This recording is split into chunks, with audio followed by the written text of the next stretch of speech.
భూసేకరణ చట్టం ప్రకారం పరిహారం అందించాలి. పరిహారం చెప్పకుండానే రైతులతో సమావేశాలు ఎందుకు?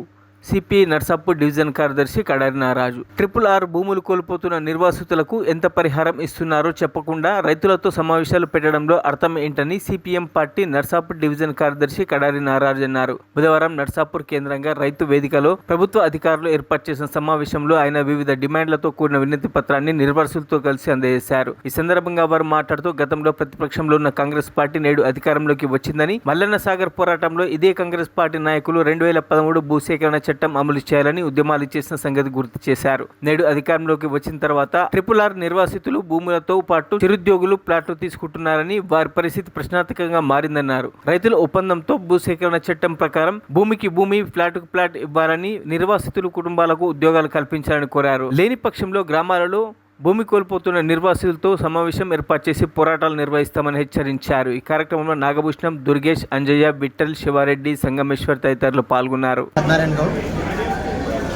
మాకు రెడ్డిపల్లి విలేజ్ నుంచి కాళేశ్వరం కాలువలో 186 ఎకరాలు పోయింది గతం. 2 పెద్ద లైన్లు వచ్చినాయి.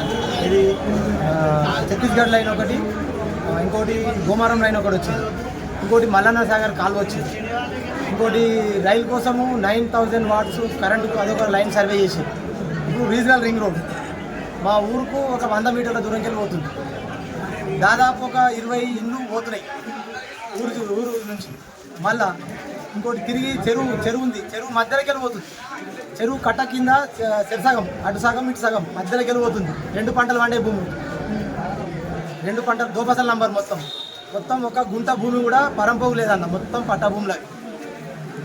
వాళ్ళు ఏంది మన డ్రోన్ కెమెరాలతోటి సర్వే చేసారు, మాకు ఎలాంటి ఇన్ఫర్మేషన్ లేకుండా చేసారు, జాండాలు వాతిరు వెళ్ళిపోయారు. ఇప్పుడు మళ్ళీ పేపర్ స్టేట్మెంట్ ఏమని ఇచ్చారంటే RRRలో పోయేటోళ్ళు అందరూ వచ్చి ఆర్డీఓ ఆఫీస్లో మీ వినతి పత్రాలు ఏమని ఉంటే మీ ఆధార్ కార్డులు, పాస్బుక్లు, పాన్ కార్డులు అవన్నీ ఇవ్వమని అంటున్నారు. భూమి కోసం ఎంత నష్టపరిహారం ఇస్తారన్నది క్లారిటీ లేకుండా ఇట్లా అడగడం ఎంతవరకు కరెక్ట్? ఇంతకుముందు పోయినాం కలెక్టర్ ఆఫీస్కి పోయినాం మేము రీజనల్ రింగ్ రోడ్ కోసం. పోతే ఏమన్నాడు కలెక్టర్ గారు, ఏమన్నారు అంటే బాబు మీరు మీ లోకల్ ఎమ్మెల్యే తోటి లెటర్ తీసుకురండి అన్నాడు.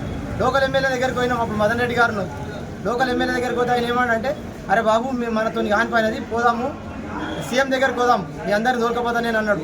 వాళ్ళు 4-5 సార్లు పోయినాం సార్, ఎలాంటి స్పందన లేదు. అంతలోపు ఎలక్షన్ వచ్చింది, ఎక్కడికక్కడ ఆగింది. మళ్ళీ ఇప్పుడు రీసెంట్గా పేపర్ స్టేట్మెంట్ ఇచ్చారు RRR కోసం, అందుకని మేము ఆర్డీఓ ఆఫీస్ గారికి వచ్చి ఆర్డీఓ గారిని కలవడం జరిగింది. మరిన్ని అప్డేట్స్ కోసం మా ఛానల్ని సబ్స్క్రైబ్ చేయండి.